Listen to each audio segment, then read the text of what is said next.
Alright, so I'm gonna be working on the Aiken Grade 1 textbook, or test, I should say.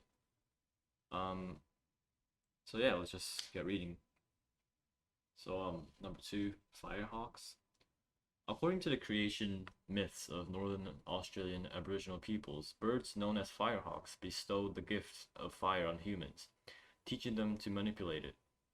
Firehawks, a generic term for various bird species that include brown falcons, black kites, and whistling kites, do in fact appear to be attracted to fire. A team of researchers headed by geographer Mark Bonta claims the bird's behavior may be something. 26, number 26. Seeking evidence, the researchers have been delving into Aboriginal beliefs regarding these amazing birds of prey, as well as studying both published and unpublished reports. Firehawks, they confirmed, have been observing grasping burning branches and transporting them to other locations. Oh, sorry, have been observed grasping burning branches and transporting them to other locations. This causes a new fire to start, forcing smaller creatures such as lizards and insects to abandon their concealment in bushes and long grasses, making them easy prey as they flee. There is debate, however, about whether the number 27 blank Bonta's team combed through various first-hand accounts of birds manipulating fire. Skeptics have asserted that the birds unwittingly grasp burning branches in their talons when they swoop down in attempts to catch prey. However, the researchers say that though they lack indisputable evidence such as photos or video recordings, numerous testimonials by firefighters and local indigenous people, as well as their own observation of firehawks grabbing burning sticks and dropping them in different places, have convinced them the birds are purposefully igniting fires. The researchers note that this has wider implications because it challenges the prevailing assumption that only humans wield fire as a tool. It seems that the research could, number 28, blank, there have been claims in the past that wildfires that appeared to have been contained were being reignited as a result of firehawks' behavior. Now that this has been better substantiated, it may be necessary to re-examine assumptions about whether barriers such as roads, rivers, and intentionally burned areas known as fire breaks are sufficient to contain wildfires. A single firehawk, it seems, could undermine the usefulness of such barriers and can cause catastrophe. The researchers are therefore planning to perform controlled experiments and collaborate with Aboriginal rangers to gain an even deeper understanding of firehawks' habits. Alright, so number 26. So this sentence was a team of researchers headed by geographer Mark Bonta claims the bird's behavior may be. The essay talked about how the firehawks hunt by manipulating fire. I'm gonna go with number 4, which is part of a unique hunting strategy. Yeah, so I think it should sound like this, like a team of researchers headed by geographer Mark Bonta claims the bird's behavior may be part of a unique hunting strategy. Yeah. All right, number 27.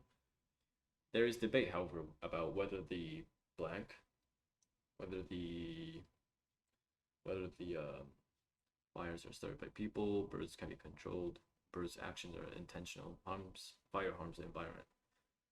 Well, I think it was basically they talked about this argument of whether the actions are intentional or not, and at the end they concluded that with a statement, or I guess a theory, that the bird's actions are intentional. So I'm gonna go with number 3. There is debate, however, about whether the bird's actions are intentional. Obviously, because this is like the introduction sentence to the following up the argument about whether firehawks are actually spreading fire on purpose or not. Right. So that's done. Number 27, no, number 28. It seems the research could blank. I think it's number 2, affect firefighting policies, because well, they talk about how like it says in like the few last sentences, a single firehawk, it seems, could undermine the usefulness of such barriers and cause catastrophe. So I'm assuming what the catastrophe that they're talking about is like wildfires that could affect not only the preys, not only the not only like the lizards that are being hunted by the firehawks, but just like the wildlife in general, like the habitat in general. It's just gonna cause like big wildfires and stuff. I think the firefighters are concerned because it's sort of like a pest in a way because it's causing wildfires that not only affect lizards and the firehawks is like diet but like other animals. So I think affecting firefighting policies is the right one. All right, so next page. All right, the Kuleshov effect. During the early 1900s, Russian filmmaker Lev Kuleshov pioneered various editing principles and techniques. He held that the way in which individual shots in a film were arranged and sequenced, a technique known as a montage, was of greater significance than the content of the shots themselves, eclipsing lighting, camera angles, and even acting prowess in terms of its impact on audiences. Furthermore, he established the principle that montage could blank. In one demonstration of this principle, Kuleshov sequenced close-up shots of multiple actresses putting on makeup in front of the mirror. His deft arrangement of these individual shots, each showing different parts of the woman's body, left viewers with the impression that they were gazing upon a single female, who was in fact an illusory composite of the actresses. The ultimate expression of Kuleshov's principle is known as the Kuleshov effect. As an experiment, Kuleshov filmed an actor with a neutral facial expression, then placed the shot into brief sequences in which it was followed by either a bowl of soup, a beautiful woman, or a deceased child in a coffin. When shown the sequences, many audience members reportedly marveled at the actor's ability to convey hunger when observing the soup, remarked on his love-filled expression when seeing the woman, or spoke of his tremendous sorrow as he beheld the child.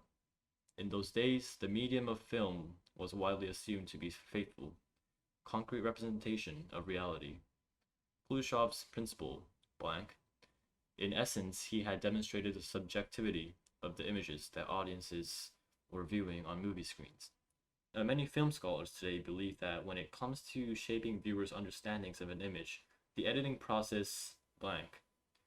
Recent attempts at replicating Kuleshov's experiment with the expressionless actor have affirmed that context can provide meanings not inherent in images.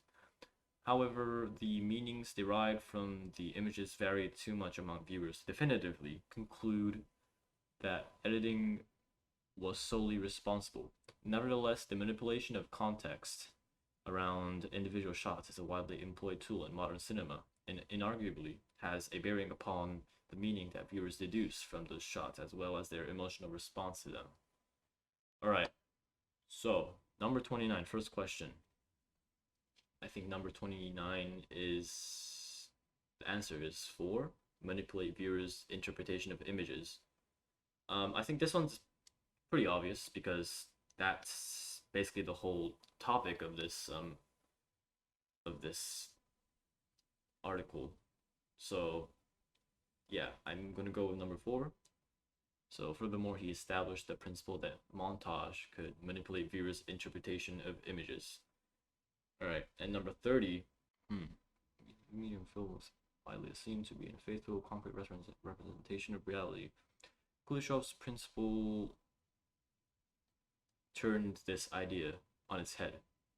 So I guess that's a way of, that's a expression phrase.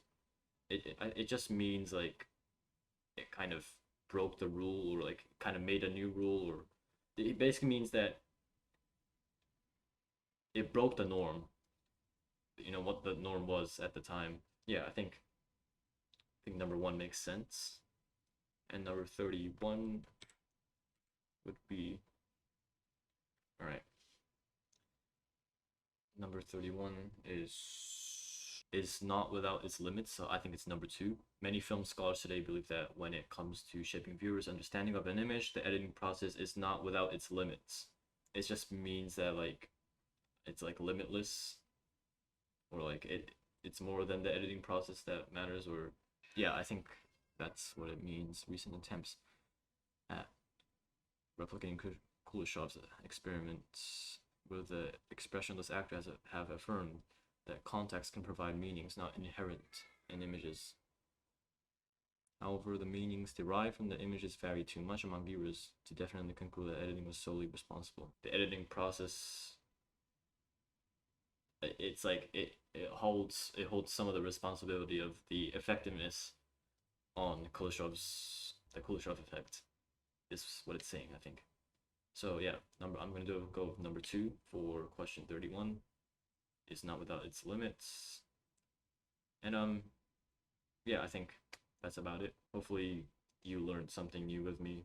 I think Aiken grade 1 is pretty, it's challenging in some parts, but especially like reading, or like, I think in my opinion the vocabulary is the most advanced or hard part.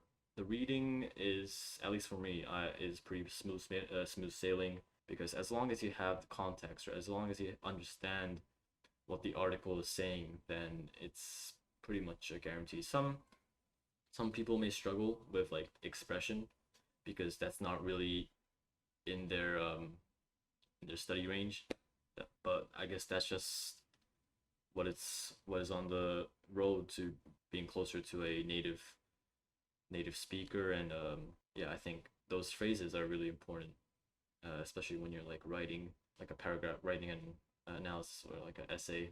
I think it really emphasizes the essay and makes it more pop up.